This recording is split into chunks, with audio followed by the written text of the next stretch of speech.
KBS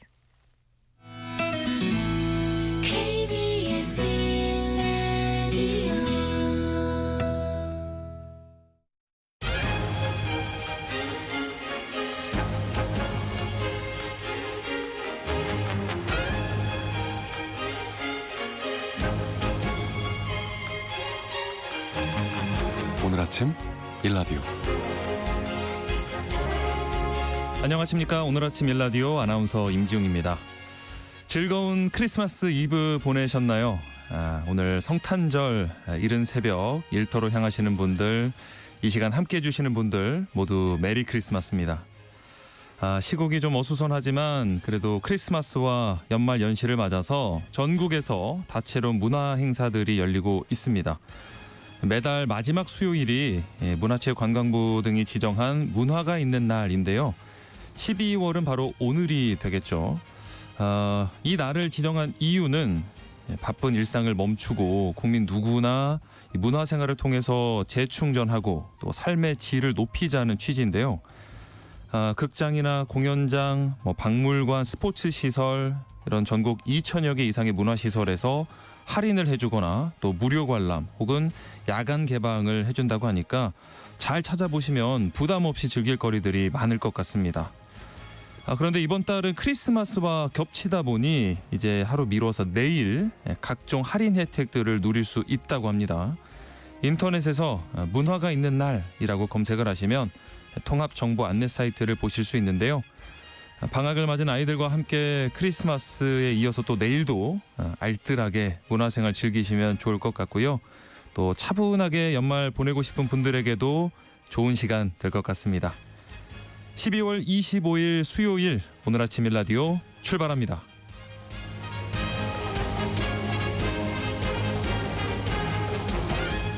오늘 아침 일라디오 이 시간은 물론이고요. KBS 일라디오 모든 프로그램들 유튜브 KBS 일라디오 공식 채널이나 혹은 모바일 콩 어플리케이션 통해서 실시간으로 함께 하실 수 있습니다. 수요일 오늘은 농수산 뉴스 모아서 전해드리고요. 또 마케팅 아이디업 시간에는요. 이번 크리스마스 트렌드와 또 마케팅 사례에 대해서 살펴보겠습니다. 그리고 장수직업 시간에는요. 연봉 협상을 할 때 알아두면 좋은 사이닝 보너스에 대해서 알아보겠습니다. 자, 그리고 오늘 청취자 여러분들께서 참여하실 수 있는 퀴즈 준비되어 있는데요. 바로 드리겠습니다. 인구 고령화 단계가 있죠. 유엔이 정해놓은 기준이 있는데요. 65세 이상 인구가 전체 인구에서 차지하는 비율이 7% 이상이면 고령화 사회, 14% 이상이면 고령 사회라고 합니다. 그리고 20% 이상일 때 이 사회라고 구분을 하고 있습니다. 그런데 우리나라가 23일 현재 20%를 찍으면서 이 사회로 진입했다고 합니다. 고령사회보다 고령화가 더 빨라진 단계로 고령사회를 초월했다는 뜻에서 앞에 한 글자가 더 붙습니다. 이 사회는 무엇일까요? 정답 보내주시면 추첨을 통해서 농촌진흥청에서 제공하는 웰빙 혼합 잡곡 세트를 한 분께, 또 향긋한 커피를 드실 수 있는 모바일 커피 쿠폰을 네 분께 드리겠습니다. 단문 50원, 장문 100원이 드는 유료 문자 샵 9730번으로 정답 보내주시기 바랍니다. 유익한 정보와 살아있는 이야기가 있습니다. KBS 오늘 아침 일라디오.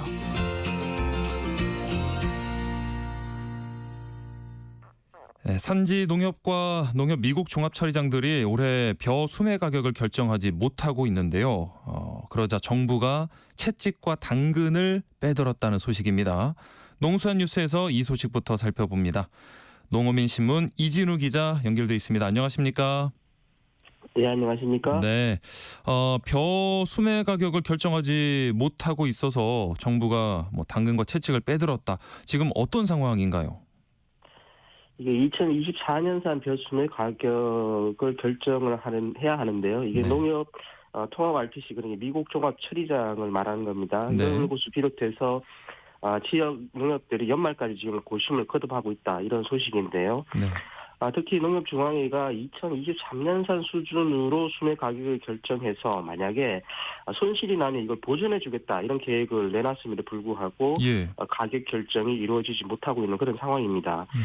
이 상황이 이렇게 되자 말씀하신 것처럼 농림축산식품부가 가격을 어떻게 결정할지에 따라서 정부의 벼 매입 자금 그리고 고품질 쌀 유통 활성화 사업 등에 대해서 차등을 두겠다 이런 계획을 내놨습니다. 이 농협들 산지 농협들이 얼마나 많이 이 매입 가격을 결정을 못했길래 정부가 이렇게 대책을 내놓게 된 걸까요?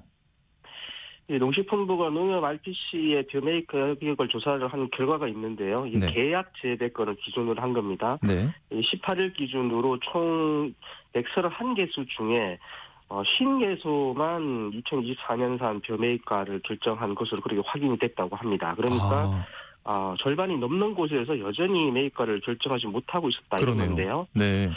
예, 그만큼 이제 농협 RPC의 손실이 좀 컸기 때문인 것 이렇게 보이는데 특히 어디까지를 또 손실로 봐줄 것인지에 대해서도 판단이 아직 서지 않으면서 이 벼 매입 가격 결정을 미루고 있는 것으로 그렇게 보이는 상황입니다.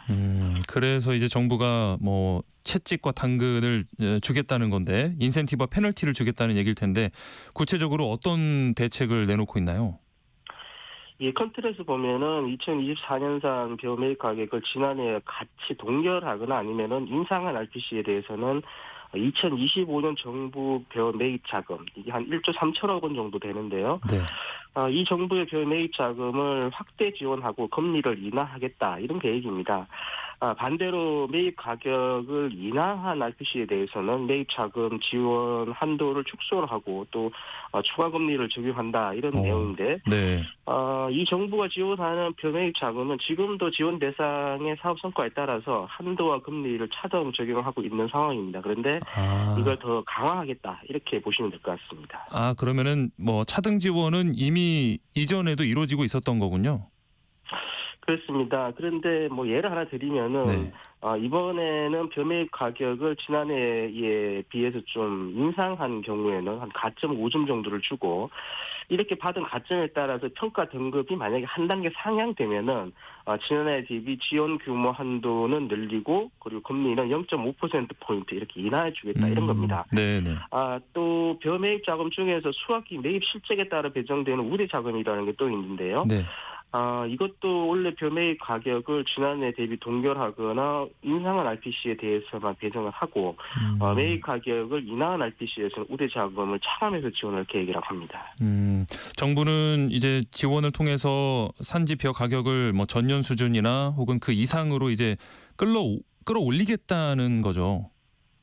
그렇습니다. 그렇게 보시면 될 것 같습니다. 네. 그리고 여기에 대해서 이제 내년에 조합원들에게 산지 쌀값 상승에 따른 이익을 환원한 농협 RPC에 대해서는 네.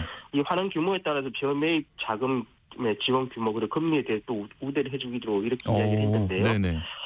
이게 근데 보통 이제 RPC 같은 경우는 지역 농협들이 출자를 해서 주식회사 형태로 만든 곳들이고요. 또 여기에서 만약 이익이 나면은 출자 조합으로 이익이 환원이 됩니다. 그리고 조합에서는 전체 조합원을 대상으로 조합 이익이 또 환원이 이루어지기 때문에 이걸 어떻게 쌀로만 이렇게 딱 구분해낼지 그건 좀 궁금해지는 대목입니다.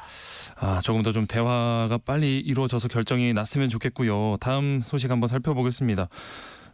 사과가 지난해 작황이 좀 부진하면서 올해 가격이 폭등하고 좀 논란이 됐었는데 올해 출하된 생산량은 작년보다 좀 크게 늘었다고요?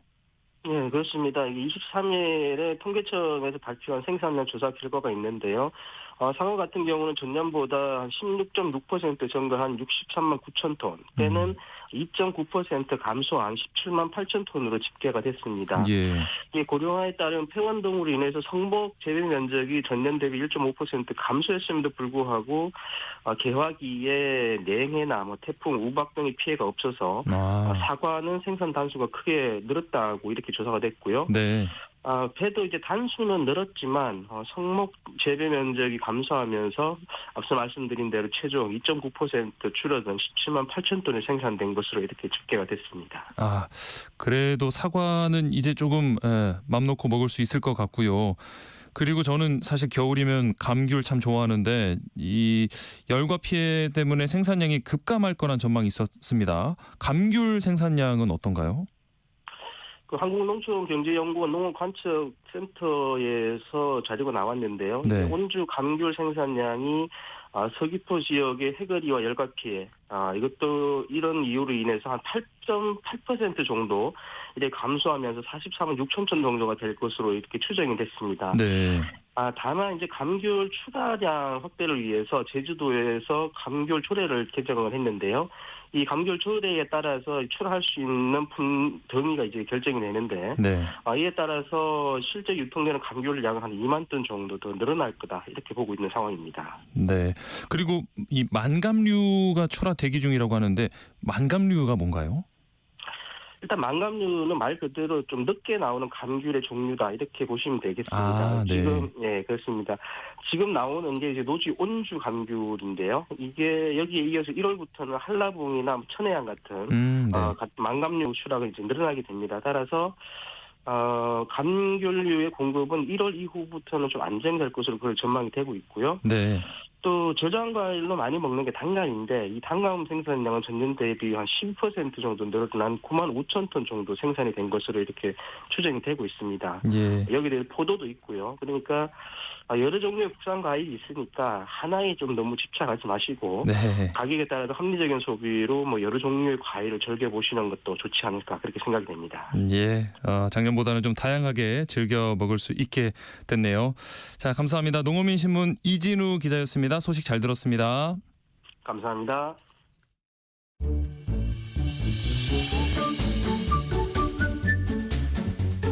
아침을 여는 기분 좋은 습관. KBS 오늘 아침 일라디오.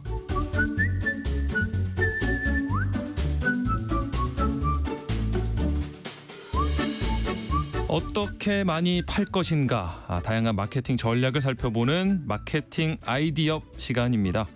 오늘은 이번 크리스마스 트렌드와 또 마케팅 사례에 대해서 살펴보겠습니다. 마이테이스트 민지영 대표님 함께합니다. 어서 오십시오. 네, 안녕하세요. 네. 메리 크리스마스입니다. 네. 예, 오늘이 크리스마스이고 올해도 이제 일주일밖에 남지 않았고요. 올해 마지막 수요일인데 올해 마무리 좀 어떠실까요, 대표님? 네, 우선 시간이 왜 이렇게 빨리 가는지 모르겠네요. 맞습니다. 네. 네, 그리고 개인적으로는 올해가 어느 해에 비해서 가장 바쁘고 또 새로운 도전도 한 해여서 예. 연말까지 아직 일이 남아 있는 아이고. 상황입니다. 네. 그래서 잘 마무리하고 새해를 또 준비해야 될 것 같아요. 마지막 남은 일주일도 또 바쁘시겠군요. 네. 예, 마무리 잘 하시기 바라고요. 요즘 사실 소비 감소 때문에 이 내수 경기에 대한 걱정이 뭐 뉴스로도 많이 나오는데 대표님 느끼시기에는 연말 분위기 좀 어떤가요? 네, 아마 임지웅 아나운서께서도 느끼기에는 주변이 좀 조용하다. 맞아요. 네, 회식도 네. 많이 줄어들었고, 맞아요. 네. 이런 거를 아마 체감하실 텐데요. 예. 실제로 12월 초에 온라인 시장조사 전문 기업에서 연말 분위기와 모임에 대한 조사 결과를 발표했는데요. 연말 같지 않다. 연말 분위기가 나지 않는다라는 응답이 각각 61%, 56%를 기록을 해서 전반적인 분위기가 침체돼 있다는 것을 데이터로도 보여줬고요. 예. 또 연말 모임은 가볍게 일찍 끝나는 것을 선호한다는 응답이 무려 81.4%. 대다수네요. 네. 네, 그리고 집에서 휴식할 것이다라는 계획이 절반을 넘어서 조용히 한 해를 정리하는 분위기가 만연해 보입니다. 저도 여기에 해당되는 것 같습니다. 네. 네. 그래서 기업들도 송년회나 회식을 줄이는 데 그치는 게 아니라 직원들에게 연말에 남은 휴가 얼른 소진해라 라고 휴가 촉진하고 있고요. 예. 그리고 별도의 종무식이 없는 기업들도 많고 또 심지어 어떤 기업들은 이미 이번 주부터 최소 인원만 출근하게 하는 데도 있을 정도입니다. 예. 네, 또 마케팅 업계에서는 연말이 되면 지갑을 연다라는 그렇죠, 말이 그렇죠. 많았는데 네. 이런 말들이 무색하게 소비 심리가 위축돼 있어서 최저가나 초특가 마케팅을 계속하고 있어요. 네. 과거에는 충동 구매를 유도하고 네, 그리고 소비 욕구를 자극하는 연말 아이템들을 많이 내세웠는데 네. 이런 것들이 줄어들고 그래서 고객이나 기업 모두 연말 특수를 누리지는 못하는 것 같습니다. 확실히 좀 분위기가 다른 것 같은데 그래도 이제 크리스마스고 하면 우리 어린이들은 또 산타클로스 기다리면서 너무나 기대하고 있을 텐데 이 크리스마스를 맞아서 좀 특별한 이색 아르바이트가 생겼다면서요? 네, 아무래도 유치원이나 어린이집에서도 이런 침체된 경기 또 분위기를 감안해서 크리스마스 행사를 간소하게 진행하는 경우가 많았다고 해요. 네. 그래서 친구들과의 형평성이나 선물 부담을 줄이기 위해서 금액을 제한하고 아. 네, 동화책을 주는 등 이제 행사들이 좀 많이 축소됐다고 하거든요. 네네. 그래서 부모님들이 어린 자녀들의 동심을 지켜주기 위해서 네, 동네 기반 중고거래 앱에서 1일 산타 아르바이트 아. 네, 구인 광고를 했대요. 산타 아르바이트. 네. 작년에도 이런 산타 알바 공고가 있었는데 네네. 그때는 이제 어린이집이나 기관에서 많이 올렸다면 예. 지금은 가정집에서 아우, 네. 진짜 특이하네요. 네, 부모님들이 올리는 공고가 굉장히 증가를 했고요. 네. 그래서 아이에게 따뜻한 한마디를 해주실 수 있는 분 그리고 산타 할아버지 목소리 우대 오. 네, 이런 식의 채용 공고가 네. 인상적이었습니다. 특이하네요. 네, 그래서 연말 분위기는 안 나지만 어린이들에게는 그래도 즐거운 크리스마스 경험을 주려는 네. 어른들의 배려라는 생각이 들더라고요. 저도 좀 이 산타 할아버지 목소리 연습을 해가지고 내년 네. 크리스마스 때는 한번 적극적으로 뛰어봐야 되겠는데요. 네. 그리고 또 크리스마스 하면 이제 기념 케이크도 많이들 구매하시잖아요. 요즘에 보면 뭐 케이크 가격이 엄청 비싸다는 그런 뉴스도 방송도 많이 봤는데 케이크 구매 트렌드는 어떤가요? 네, 케이크도 연말 분위기를 낼 수 있는 좋은 아이템인데 네. 다만 계속되는 이상 기후 또 폭염 때문에 올 여름만 해도 우유 생산이 어려우니까 네. 생크림 품귀 현상이 있다. 예. 그래서 올 크리스마스에 크리스마스 케이크 만들 수 있을까 이런 자영업자분들의 걱정이 많았어요. 네네네. 근데 이게 좋은 일이 아닌데 안타깝게도 이번 크리스마스에 생크림이 동나지 않았다고 해요. 네, 자영업자들이 모인 커뮤니티에서 생크림 키워드를 검색해 보니까 올해는 이상하게 온오프라인을 막론하고 구매가 모두 수월했다라는 글들이 많은데 확인을 해보니 네. 크리스마스 케이크의 수요가 전반적으로 줄어들어서 생크림 생산이 적은데도 불구하고 남는다라는 이야기가 있더라고요. 그러니까 뭐 생산량이 늘어난 건 아닌데 네. 케이크 수요 자체가 줄어들어서 맞아요. 그래서 소비자들이 어떤 케이크를 원하는지 봤더니 네. 케이크 가격이 양극화되는 추세였는데 네. 네, 10,000원대 심지어 9,900원짜리 가격을 내세운 마트의 케이크도 인기였고요. 네네. 근데 반대로 혹자는 월세 가격이 아니냐라고 했는데 네. 40만 원짜리 초고가 케이크 역시 와, 예. 네, 나왔는데 궁금하네요. 네. 그러니까요. 저도 보지는 못했는데 네. 선주문이 이미 완판됐다고 합니다. 이야, 인기가 많네요. 네. 네. 이제는 흔해진 트리 모양의 케이크뿐만 아니라 관람차, 선물 상자와 같이 다양한 컨셉으로 크리스마스 케이크를 만들어서 희소성 있는 디자인으로 진화를 하고 있고요. 네. 또 정반대의 가성비 케이크 역시 3주간 15,000개가 판매되고 와, 네, 네. 사전 예약까지 전년 대비 30% 이상 증가를 해서 판매량을 초과했다고 해요. 네. 그래서 특별한 컨셉을 가지거나 가격이 특별한 케이크가 올해 살아남지 않았나라는 생각이 듭니다. 뭐 가성비 케이크로 분위기만 낼 수 있다면 저도 네. 얼마든지 케이크 사서 좀 오늘 기분을 내야겠다는 생각이 드는데 사실 이 크리스마스 분위기를 좀 제대로 느낄 수 있는 곳이 요즘에는 아무래도 백화점인 것 같거든요. 맞습니다. 해가 갈수록 이게 경쟁이 또 치열해지고 있다는데 올해는 좀 어떤가요? 네, 제일 먼저 시작한 게 중구에 있는 S 백화점이었는데요. 네, 네. 외벽에 미디어를 전송하는 미디어 파사드 인기로부터 시작을 했습니다. 예. 그래서 매장 벽면에 수십만 개의 LED를 통해서 영상을 송출하는데 올해는 영상을 송출하는 벽 면적을 최대로 늘려서 농구 코트 3개를 합친 와. 네, 크기로 정말 어마어마하네. 압도적인 규모를 예. 자랑했다고 해요. 네. 그래서 바로 옆에 있는 L 백화점 역시 질 수 없기 때문에 그렇죠. 가만히 있을 수 없죠. 네. 네, 올해는 백화점을 화려한 쇼가 열리는 극장 컨셉으로 꾸며놔서 백화점을 정면으로 바라보는 길 건너에서 보시면 화려한 조명 쇼를 또 보실 수가 있습니다. 네. 네, H 백화점에서는 여의도의 대형 팝업 인기인데요. 그렇죠. 유명합니다. 네, 매장 안에 열기구까지 띄었더라고요. 네, 그래서 이미 크리스마스 마켓 예약은 11월에 끝났지만 백화점에 방문만 해도 이 전경을 볼 수 있어서 그런지 이 크리스마스 마켓이 개장한 이후에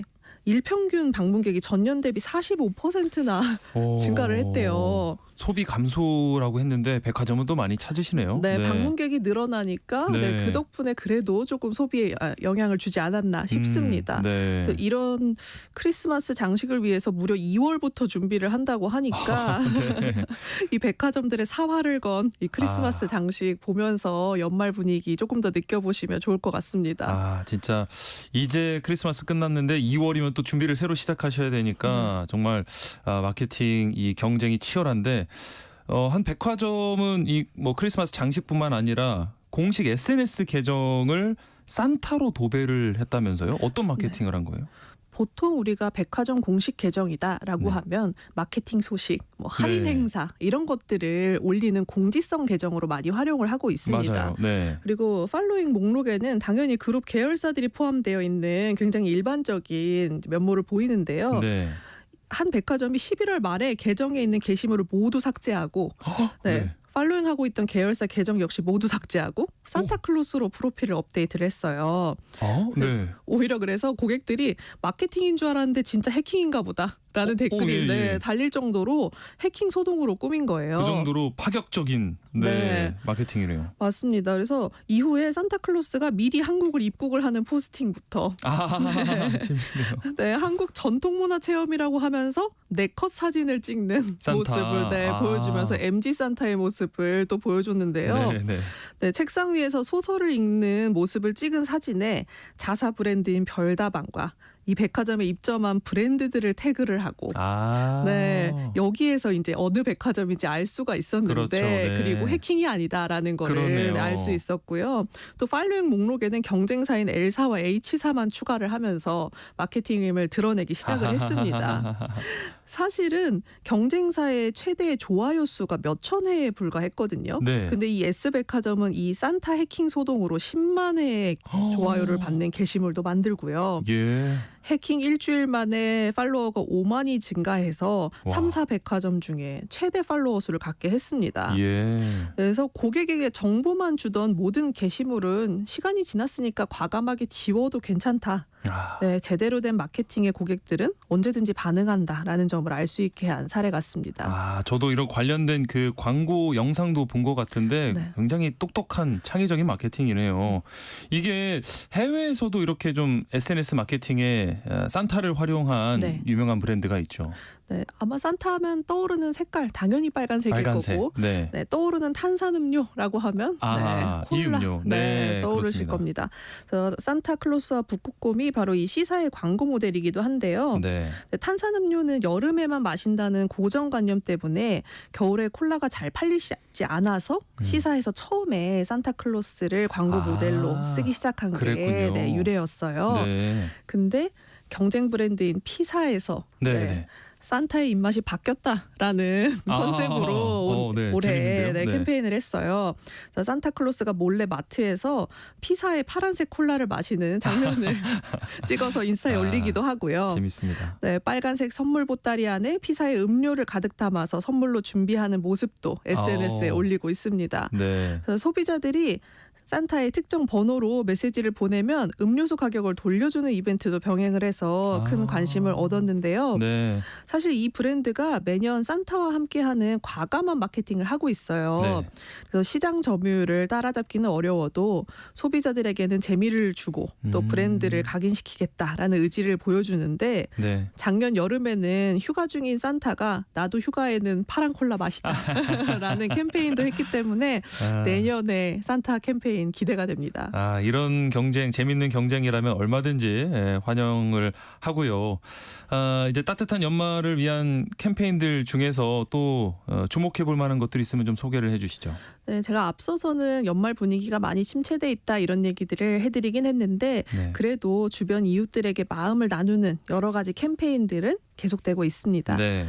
먼저 모바일 메신저 채널에서는 오늘까지 트리 사진전이 열리고 있어요. 네. 네, 그래서 내가 찍은 크리스마스 트리 사진을 올리고 서로에게 따뜻한 말을 하게 되면 하나의 게시물당 1,000원씩 어려운 어린이들에게 기부를 하는 캠페인을 진행하고 있고요. 예.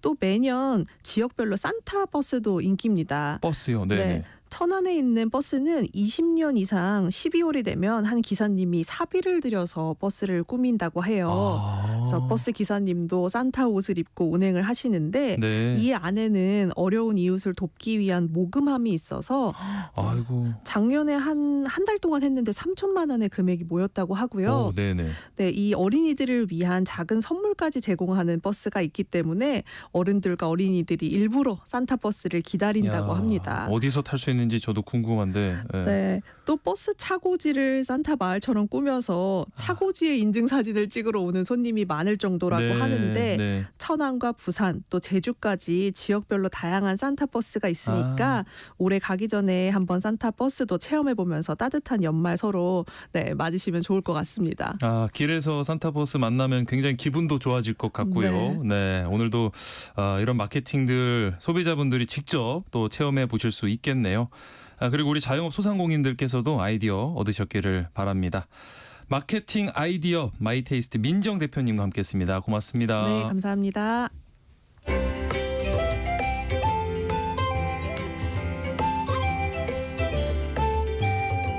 상쾌한 하루의 시작.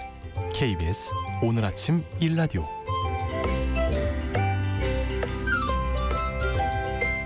직장은 남아도 평생 직업이 필요한 시대를 위한 장수 직업 시간입니다. 매년 연말이 되면 직장인들은 연말 정산과 함께 연말 보너스를 기대하게 되는데요. 행복하고 따뜻한 연말 보내려면 조금은 불편하지만 반드시 챙겨야 하는 이 연봉 협상이 있습니다. 오늘은 연봉 협상을 할 때 도움이 되는 사이닝 보너스에 대해서 알아보도록 하겠습니다.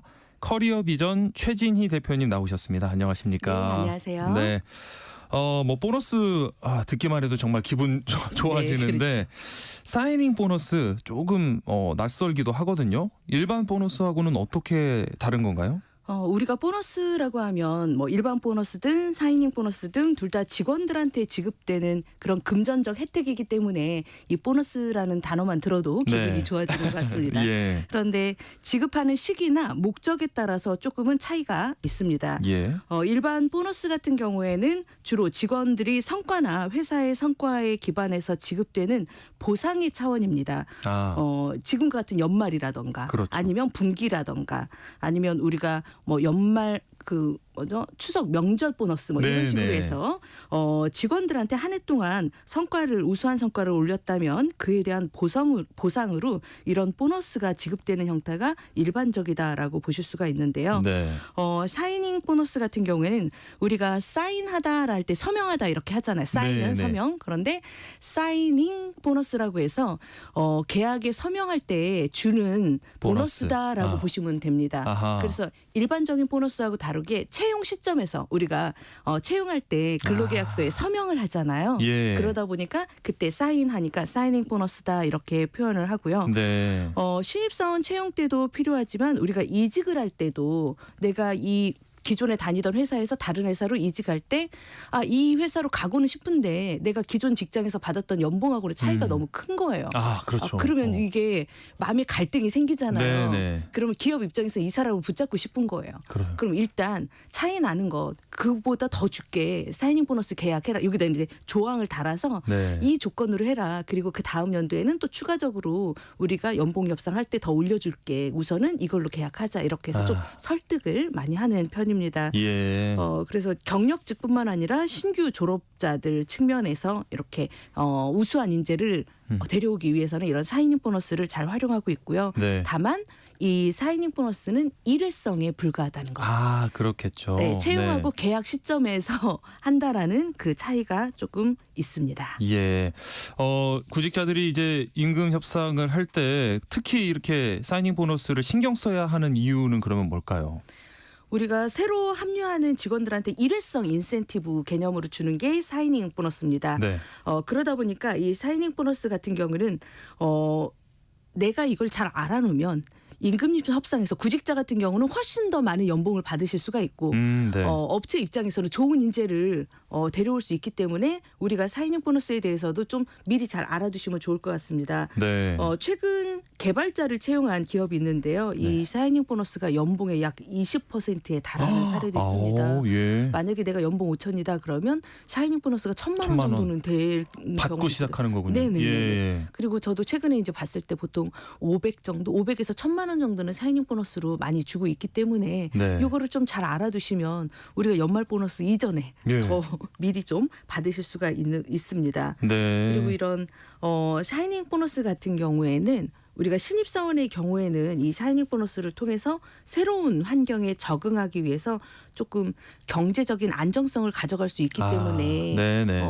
구직자 입장에서도 알아두시면 좀 좋을 것 같습니다. 예. 그리고 직장을 만약에 내가 떠나야 된다면 이 떠나야 되는 내가 이직을 할 때 네. 우리가 연봉만 바뀌는 게 아니라 혹시 이사를 할 경우도 있고 그렇죠. 집도 뭔가 변화를 또 네. 가져와야 되기 때문에 해외로 만약에 해외 지사로 가거나 그러면 네. 그럴 때는 이런 샤이닝 보너스 조건을 달아서 내가 이주비도 이사비도 다 대줄게 아니면 주거비도 일정 부분 우리 회사에서 지원을 해줄게 네. 이런 조건으로 해서 인재를 채용하기 훨씬 더 수월하기 때문에 이런 샤이닝 보너스를 기업에서는 좀 많이 활용을 하고 있습니다. 아, 다만 구직자 입장에서는 이걸 잘 몰라서 몰라서. 네, 그죠. 네. 몰라서 이 조건을 말씀을 못 하시는 경우가 좀 많으니까 네, 네. 오늘 좀 잘 들으셨다가 연봉 협상할 때 그러면 급여가 살짝 안 맞는데 나한테 이 네. 샤이닝 보너스 조건으로 이걸 좀 해주시면 어떠냐. 본인이 먼저 제시하면 기업 입장에서도 고민하겠죠. 네네. 네, 또 근데 귀한 인재를 모셔오려면 기업 입장에서는 또 뭐 보너스를 줘서라도 네, 모셔오고 그렇죠. 싶으니까 네. 먼저 얘기를 꺼내보는 게 꼭 필요할 것 같습니다. 이게 말씀해주신 대로 그러면은 사이닝 보너스는 근로 시작 전에 지급을 하는 건데 네네. 그러면 만약에 이걸 받은 상태에서 갑자기 회사를 좀 그만두게 되면 어떻게 되나요? 그렇죠. 예. 돈만 받고 줄 수도 아니, 있다. 뭐 어떤 이렇게 사정이 있을 수 있어서. 그렇죠. 네. 그걸 방지하기 위해서 근로계약서에 저희가 명시를 합니다. 네. 그래서 보통은 만약에 샤이닝 보너스를 받았는데 네. 받고 그만두게 되면 전액 보상 변제를 하게 돼 있습니다. 아하. 네. 그래서 이게 받는다고 해서 다 좋은 건 네. 아니고요. 네. 잘 알아보셔야 될 것 같습니다. 예를 들어서 연봉이 3,500만 원이고 뭐 사이닝 보너스가 500만 원 주는 조건으로 근로계약을 했다고 하더라도 네. 이 근로계약서 임금 조항 부분에서 사이닝 보너스를 어떻게 명시를 했느냐에 따라 다른데요. 네. 제가 봤던 이제 두 기업을 좀 비교를 하자면 첫 번째 A 기업 같은 경우에는 사이닝 보너스를 입사일로부터 4주 이내에 500만 원을 지급한다. 이렇게 네. 근로계약서에 명시를 했어요. 네. 그러면 입사하고 나서 4주 이내에 돈을 받으니까 좋잖아요. 500만 네, 원을 네, 네. 받으니까. 네. 하지만 그 밑에 단이라는 이 아. 전제 조건이 달았습니다. 네. 단 기하의 사정 또는 규칙 사유로 입사일로부터 2년 내에 근로관계가 종료 시에는 전액 변제한다는 거예요. 아. 그래서 500만 원을 받았는데 네. 2년 이내에 퇴사하면 받은 거 다시 돌려내라는 거죠. 아. 이건 급여하고 상관없이 급여는 돌려내는 게 아니지만 그렇죠, 그렇죠. 사인용 보너스 받은 거는 돌려내야 되는 거예요. 2년은 어떻게든 채워야 되는 거군요. 네. 그러니까 스타트업이나 뭐 중소기업 입장에서는 이게 그렇죠. 좀 좋은 조건이기도 한 거죠. 네. 2년은 보장이 된 거고요. 네네. 네. 이럴 때는 이제 채용 본인이 그만두는 시점에서 이렇게 할 수도 있지만 비기업 제가 봤던 비기업 같은 경우는 네. 사인용 보너스를 바로 주는 게 아니라 네. 6개월 후에 주는 기업도 있습니다. 아. 채용 시점에서 바로 주는 게 아니라 다 바로 주는 게 아니고요. 6개월 채우면 최소한도 아. 최소한 6개월 채우면 그때 사인용 보너스 줄게라고 아. 해서 이 사람이 회사에 잘 적응할 수 있는 시간이 있잖아요. 6개월에서 네. 1년 정도. 네. 그래서 6개월 정도 잘 적응을 한 걸 보고 나서 수습 기간처럼 보는군요. 네네네네. 그래서 추가로 줘서 이 사람이 중도에 이제 퇴사하지 않도록 잘 방지할 수 있는 이런 방법으로 이런 사인용 보너스를 또 활용을 하기도 합니다. 네. 아무래도 뭐 대기업보다는 중소기업이나 이런 중견기업에서 이제 좋은 인재를 데려오기 위해서 이 사이닝 보너스를 활용할 것 같은데 업종으로 봤을 때는 어떤 업종, 직종에서 많이 활용될까요? 아무래도 좋은 인재 그리고 희소성이 좀 있는 네. 그런 인재들이 대부분 IT 쪽. 게 좀 많이 있기 네, 때문에 네. IT라던가 금융 쪽이라던가 네. 우리가 컨설팅 관련 전문 서비스 분야에서 이런 사이닝 보너스를 좀 많이 도입을 하고 있습니다. 예. IT라던가 기술력을 기반으로 하는 기업들 중에 우리가 삼성전자라던가 뭐 LG전자 같은 이런 대기업뿐만 아니라 네. IT 기업 하면 또 이제 카카오나 우리가 쿠팡, 넥슨 같은 이런 기업들도 있는데 이런 기업들도 사이닝 보너스를 제공하는 경우가 종종 있습니다. 예. 그리고 이런 IT 기업 같은 경우에는 이런 기술 인재를 확보하기 위해서 좀 더 경쟁력 있는 보상 패키지를 만들어야겠다라고 해서 이 사이닝 보너스가 그 부분을 차지하고 있다고 보시면 될 것 같고요. 네. 금융 및 컨설팅 업체 중에서도 뭐 투자증권 쪽에서는 많이 이런 제도가 있고요. 아. 그리고 KB금융지주라던가 신한금융 같은 경우에도 이런 인재 영입을 위해서 사이닝 보너스를 활용하고 있습니다. 예.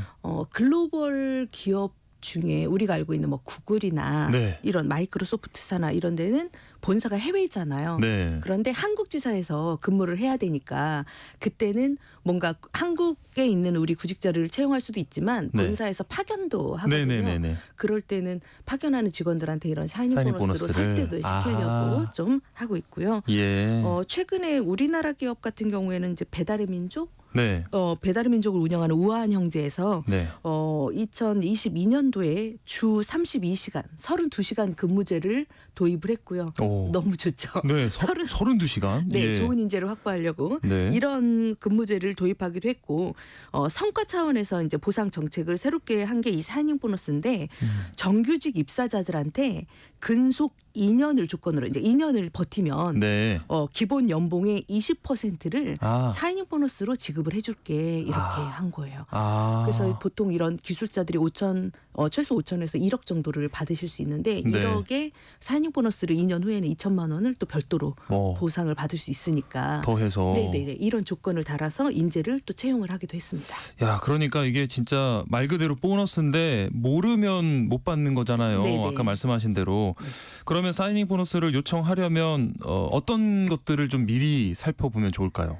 아무래도 사이닝 보너스는 일반적으로 우리가 채용을 하는 시점에서 초기 투자거나 아니면 입사 시에 이 인재를 설득하기 위해서 쓰는 방법이기 때문에 우리가 미리 좀 내가 이직할 계획이 있다거나 아니면 나 이번에 신규 채용으로 취업을 하는데 이걸 좀 잘 알아둬야겠다라고 하시면 좀 지금 말씀드리는 걸 좀 잘 준비해 두셨다가 예.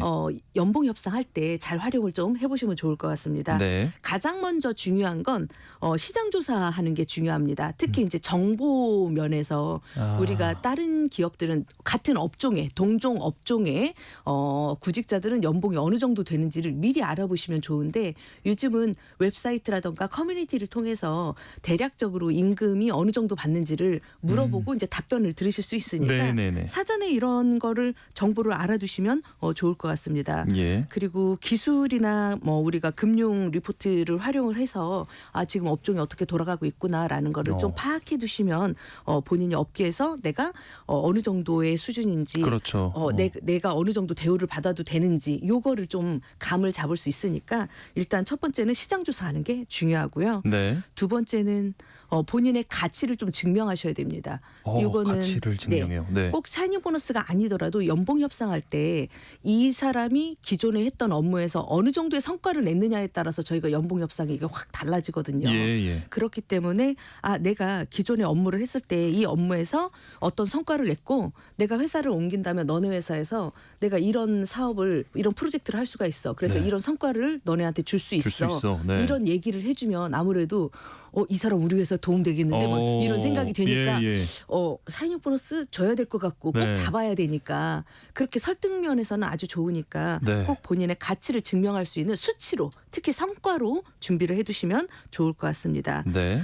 그리고 본인이 구체적인 요구 사항을 미리 준비해 두셔야 되는데 네. 사이닝 보너스는 꼭 연봉 협상 보너스 외에도 우리가 인센티브 주택자금이라던가 주택자금 그럼 해줄 수 있어 이렇게 물어볼 수 있거나 주택 자금이 안 되면 나 너네 회사 가려면 이사를 해야 되는데 이사 비용 지원해 줄 수 있어? 라던가 아니면 다른 기타 우리가 복지 혜택이라고 하는데 이 회사에는 없는 복지 부분에 있어서 그러면 나 이런 조건으로 조금 더 해줘라고 제시를 하면 되니까 네.